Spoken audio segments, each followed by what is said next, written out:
Hey everyone, Kara CrossFit Brindle here with Supervisionary, here for another clinical supervision video. This video is a little bit more broad because I think it applies to anyone as a mental health professional. So here's what's on my mind, and I think this might be on your mind too. The question to ask you is, have you ever had your presence requested at a client event? Maybe that's their graduation, their wedding, maybe on the more heavy side, is it a funeral or service for them or a family member? Have you ever been asked? And the reason this came up is because with my students, we were talking about boundaries, which is always a part of what we do. And it was, how would this land to be asked by a client to attend their graduation at the end of the year or to be asked to attend their wedding? So here are a couple things that I think are important to reiterate. Number one, you don't have to make this decision on your own. This is a great opportunity to seek supervision or consultation if this were to come up. That's one thing you can do. The purpose of asking someone else for their perspective is to look at all the edges, play it through. If I go, what are the implications? If I don't go, what are the implications? So that's something to consider. The second thing is to ask the client from a place of curiosity what they're hoping for. What was their intention behind asking us to attend this event? Is it because they want to celebrate with us? Is it because they feel like we're a part of their success when it comes to a marriage, a graduation, or whatnot? Or is it more that they're looking for some closure or some support around like a funeral service or a memorial service? So asking a client if that is appropriate, obviously asking like, what were you thinking about? What were you hoping for? Can be very therapeutic to understanding the context of why this came up, especially as you're just trying to process how you feel about it as a human and as a professional to figure out your answer. Of course, play it through yourself. So even if you're not getting consultation or supervision, notice what shows up for you. Is there hesitation because you're worried if you say no, it will create a relationship rupture with the client? Is there hesitation because you feel like you have to please the client? So some people pleasing stuff shows up where you're like, oh, I should say yes to make them happy. Red flag, right? So some things there. Does it make a difference to you if this is clients that you really like?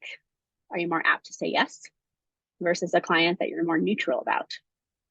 The clients that we might over disclose or feel like we're more friendly with, is that something to be concerned about? Of like, I'm more likely to say yes to them if they ask me to attend an event on their behalf versus a client I don't know very well.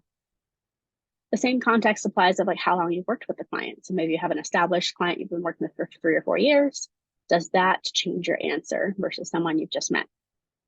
So these are things to ponder. There's no one right way to do this, but it is a question that's coming up around healthy boundaries with clients and the fact that somewhere in our career, we're more likely than not to be asked to do something like this, whether it's a celebratory event like a marriage or graduation, or more of a heavy grief and loss event, looking for some closure, like a funeral or memorial service. So it's something I want you all to ponder. Again, to reiterate, you don't have to do this yourself. Sometimes this is why we actually seek out supervision or consultation to see how that sits, to talk it through, to play through the tape, as they say in substance recovery programs, of like play it through. What are all the possible implications? Everything from if you attend the ceremony and someone asks how you know the person, whether they're the bride, the groom, the couple, what would you say? Are you going to break confidentiality and say, I'm their therapist? Even in a funeral service, is that helpful to say, hey, I was their therapist? What if someone feels strongly about you being there or not being there? What if they had a tragic end and there's some blame or shame or concern about what you did or didn't do as a professional? If you're attending a wedding, do you give them a gift? Is that even appropriate? Do you attend the ceremony but not the reception? Are you put at a table with their family members and now you have to explain who you are, right? So like play this all through.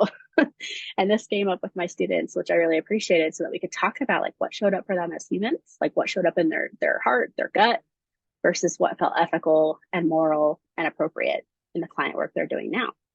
So lots of food for thought in this video. I hope that you can take this and ponder it in your current supervision or consultation, or even just journal about it for yourself to see like, what are your edges? What would be the limits of, I would say yes in this circumstance, or I'd say no.